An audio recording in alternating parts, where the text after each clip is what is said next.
todos e bem-vindos ao podcast da Cláudia, ao podcast Odisseia, e aqui estamos para a terceira e última parte deste podcast Como Aprendemos.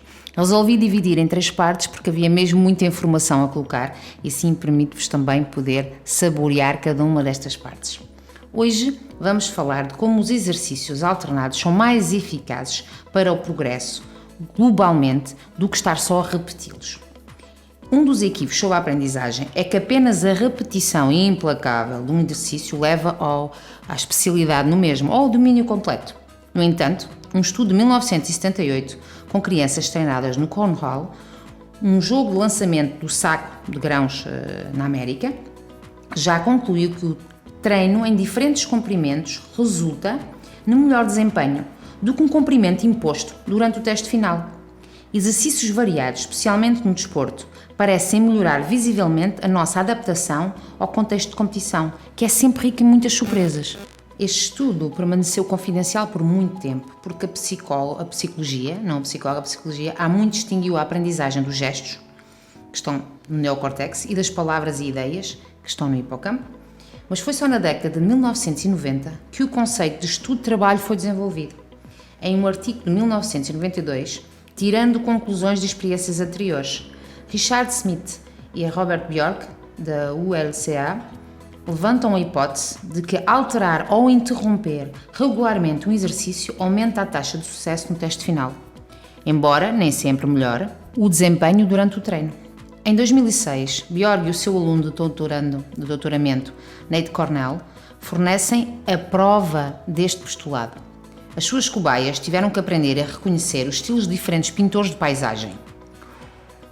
Uma coisa algo difícil de definir, porque a arte não é objetiva. Os participantes que alternaram olharam para pinturas de diferentes artistas, reconhecendo mais pinturas no teste do que aquelas que tinham estudado os estilos de cada artista isoladamente. Esta experiência vem confirmar, que depois é confirmada por Doug Rower e Kelly Thayer, sobre um assunto muito mais concreto, a matemática. A prática foi resolver simultaneamente problemas que requerem fórmulas diferentes. Eles viram que dobram a taxa de sucesso em comparação com resolver uma série de problemas idênticos. Isto pode ser explicado pelo facto de que o exame final geralmente é uma mistura de diferentes exercícios. Ou seja, o programa de trabalho-estudo aplica-se a todos os tipos de exercícios físicos ou mentais, em ciências exatas ou em ciências humanas. Ao variar os exercícios, você está-se a preparar para todos os tipos de situação num exame. Aprender é, acima de tudo, uma questão de percepção. Alguns conhecimentos são difíceis de apreender, como, por exemplo, um jogador de beisebol sabe onde e quando acertar a bola, quando ela ainda está invisível e vem a toda a velocidade. É, na verdade, uma questão de percepção sensorial e, acima de tudo, de uma distinção entre essas percepções. Tradicionalmente, a psicologia se opõe à experiência adquirida do cientista e ao dom inato do atleta, e está ligeiramente interessado apenas no primeiro. A teoria predominante entre os séculos XIX e XX era, portanto, o do estímulo-resposta, que o cérebro aprende associando um estímulo a uma ideia ou um comportamento. Eleanor Gibson é a primeira a ter uma intuição de que aprender é, antes de mais nada, uma percepção ligada aos sentidos. E já na década de 1930, ela mostrou que as crianças são capazes de reconhecer letras do alfabeto, mesmo que sejam distorcidas, provando que o cérebro pode interpretar à primeira vista elementos desconhecidos. E então, em 1949, ela realizou o teste do rabisco, que provou que o cérebro era capaz de reconhecer sinais sem sentido e categorizá-los. Esta experiência é o fundamento da teoria da aprendizagem perceptual. Os sentidos fornecem informações para o cérebro que os classifica automaticamente para criar categorias. É um processo incontrolável e automático, e é graças a ele que nós podemos aprender o alfabeto ou qualquer outra língua, mesmo que seja quase codificada para nós.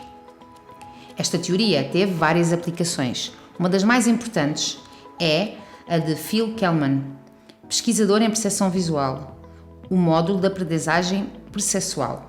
Este programa de computador para treino transmite uma série de imagens furtivas, por exemplo, a visualização de um painel, acompanhado por diferentes respostas possíveis. Primeiramente, usado para treinar pilotos de avião, depois cirurgiões e outros especialistas que precisam reagir rapidamente a várias situações. O PLM tem um histórico comprovado e permite que os novatos ganhem mais acuidade visual para se tornarem ainda mais profissionais. E podem quase ter a mesma capacidade visual que os profissionais que já fazem há imenso tempo o mesmo exercício nas suas profissões. Claro, o treino deste programa não substitui a experiência, mas atua como um complemento eficaz e muito rápido. Este método pode ser aplicado a qualquer material, envolvendo uma categorização de conceitos ou reconhecimento de imagens idênticas, a priori. Peça a um amigo que prepare um questionário para você, como uma apresentação de slides, e divirta-se com ele a familiarizar-se um pouco mais sobre esse novo assunto. E para bem aprendermos, dormir é essencial para consolidar a sua memória. O valor do sono permaneceu um mistério durante muito tempo. É, ao mesmo tempo, essencial para todos os seres vivos e diferente de pessoa para pessoa. Ainda não existe uma única teoria unânime sobre o seu papel do sono, mas todos sabemos o quanto ele é importante. A principal descoberta nesta área é quase por acaso, em 1953, por Eugene Arensinski. Ele estava a observar o seu filho a dormir e ele descobriu que o cérebro às vezes está tão ativo no sono como quando está acordado. Então, na companhia de Nathaniel Kahneman, ele destacou o ciclo do sono em 5 fases. Primeiro, adormecer. Segundo, sono lento e leve. Terceiro e quarto, sono profundo e lento, em 2 fases. E 5, sono REM, caracterizado pelo fenómeno do movimento rápido dos olhos, REM, durante o qual o cérebro funciona tão ativamente como quando está acordado. Essas fases estão interligadas durante a noite. Normalmente você tem 5 fases REM e 2 fases de sono profundo durante a noite. Qual é o interesse desta atividade cerebral noturna?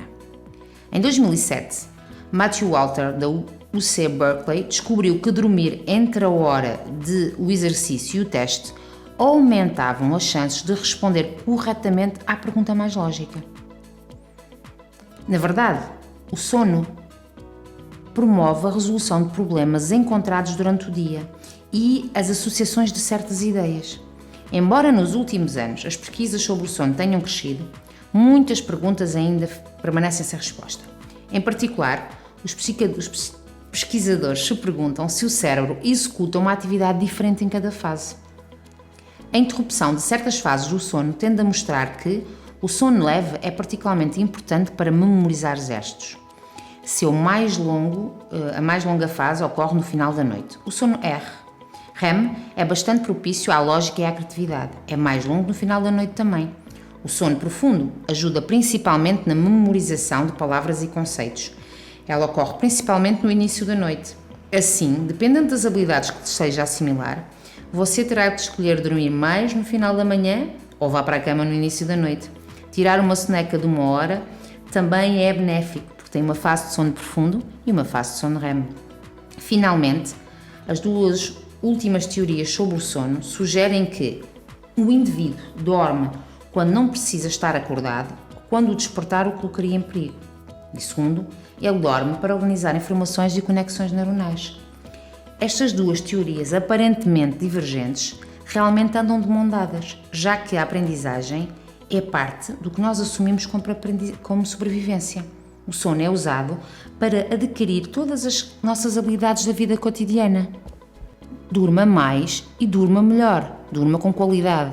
Como conclusão, gostava-vos de dizer que a ciência da aprendizagem ainda é muito jovem e a ideia desta ciência da aprendizagem está no bom caminho. Se a escolaridade obrigatória é relativamente recente na nossa história, a nossa capacidade de aprender e racionalizar tem milénios, é herdada dos nossos ancestrais. Ficar perdido diante de uma demonstração de matemática ativa o nosso circuito neuronal, o mesmo que quando nos prendemos na natureza. E, paradoxalmente, é assim que progredimos. Não importa o nosso meio, todos nós temos cérebros e as mesmas habilidades cognitivas. Neste podcast disse vários métodos, várias ferramentas, para que vocês possam desenvolver os vossos talentos de aprendizagem aqui e agora. Vamos fazer confiança no nosso cérebro. Ele não é feito para uma rotina, mas sim para viver muitas experiências diferentes. O que é que você deve ter como conclusão e se lembrar destas 3 partes deste podcast? A memória é uma faculdade extraordinária do cérebro. O esquecimento, sem dúvida, também é importante e essencial para a aprendizagem. Varie os seus locais de trabalho para registar outros estímulos cada vez que é possível. Espaça as suas sessões de revisão em vez de querer fazer tudo ao mesmo tempo num só bloco de tempo. Teste-se para aumentar as suas chances de passar nos exames, nos testes, na aprendizagem que quer fazer. Dê a si mesmo espaço e intervalos para libertar a sua mente. E não hesite. Pense em interromper o seu trabalho quando se sentir bloqueado. Você vai encontrar a solução mais tarde. E pratique vários exercícios para se adaptar a todas as situações. Durma bem para regenerar a sua força cognitiva, a sua saúde mental, a sua saúde cognitiva e a sua memória. E confie no seu cérebro para aprender sem pensar.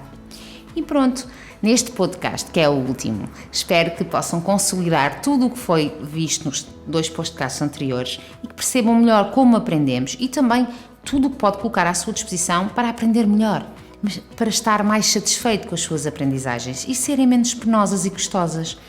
Convido-vos a guardar a atitude criativa, positiva e criadora e digo-vos até breve num novo podcast. Se quiserem fazer comentários, partilharem, é sempre um gosto receber os vossos feedbacks e espero vos encontrar em breve por um outro podcast.